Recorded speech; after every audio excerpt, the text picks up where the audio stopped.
কাঁদিস না, সব দোষ আমার। নারী যার বাপ নাই তার কত জায়গা হয় না। তোকে আমি আগেই বলেছি তুই এই বাড়ি ছেড়ে চলে যা। এইভাবে কষ্ট করে আর কতদিন থাকবি?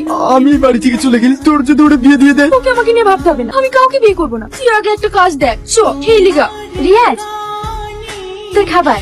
তোকে আবার এসব কে আনতে বললো? আমি জানি তুই সকালে কিচ্ছু খেয়ে আসিস না, আগে খাবি তারপরে কাজ। এইভাবে সারা জীবন আমার খেয়াল রাখবি তো? বিয়েটা হোক তারপরে বুঝতে পারবি। তোকে একটা কথা বলতে ভুলে গেছি। কি?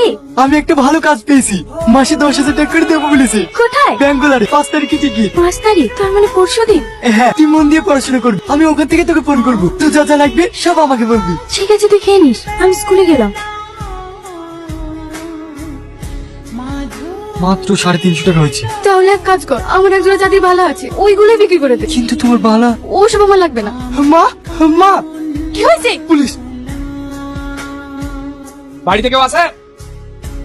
কি ব্যাপার স্যার? আপনারা? সূর্যকার নাম?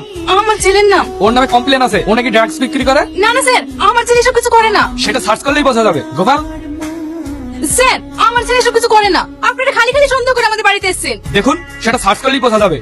স্যার এটা স্যার এই ব্যাগ আমার না, এটা রিয়াজের ব্যাগ। হ্যাঁ স্যার, এই তো ওর ব্যাগ। তার মানে এসব কাজ তুই করিস? না স্যার, আমি এসব কিছু জানি না। নিয়ে চলো কে। 2 বছর পর জেল খেটে বাড়ি আসি, তারপর মা মা পল্লবী, মা কোথায়? পিটির বিয়ে হয়ে গেছে, পিটি এখন শ্বশুর বাড়িতেই আছে। কি? আর তুই না? বুবুরও বিয়ে হয়ে গেছে।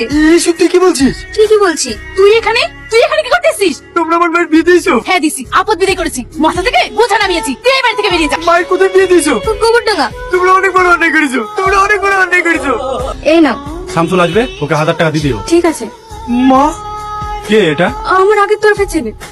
ওকে এখান থেকে চলে যেতে বলো, আমি আসার পর যেন ওকে না দেখতে পাই। মা তুমি বিয়ে করতে পারলে, তুমি আমার কথা একবারও ভাবোনি। তুমি শুধু নিজের কথা ভেবে বিয়ে করে ফেললে। আমি এখন কোথায় যাবো, কার কাছে থাকবো? তুই জেলে যাবার পর তোর মামা আমায় জোর করে বিয়ে দিয়ে দিয়েছে। তুই তোর মামাদের বাড়িতেই থাক। মামা আমাকে বাড়ি থেকে বের করে দিয়েছে, তুমিও বিয়ে করে ফেলেছো। আমি এখন কোথায় যাবো, কার কাছে থাকবো? একটু পানি পাওয়া যাবে? কে তুমি? তোমার বাড়ি কোথায়? আমার কোনো ঠিকানা নেই, আমি অনাথ। এখানে একটা কাজের খোঁজে এসেছিলাম, কিন্তু রাত হয়ে গেল। এখানকার আমি তেমন কিছু চিনি না, তাই আপনাদের বাড়িতে আমি ঢুকে পড়েছি। বসো, কিছু খেয়ে পানি খাও। না না, আমি কিছু খাবো না। তাহলে তুমি থাকবে কোথায়? সেটাই ভাবছি। তাহলে তুমি এক কাজ করো, এখানেই থেকে যাও। কিন্তু আমাদের ছেলে মেয়ে বলতে কেউ নাই, আমরা দুই বুড়ো বুড়ি থাকি। তোমাকে আর কাজ খুঁজতে হবে না, আমার অনেক জমি জায়গা আছে, তুমি সেগুলোই দেখভাল করো। আর আমাদের এই 2 বুড়াবুড়িকে খেয়াল রেখো। তোমার খরচ আমরা দিয়ে দেবো। কি ভাবছো, এই বুড়াবুড়িকে খেয়াল রাখতে পারবে না বুঝি? পারবো।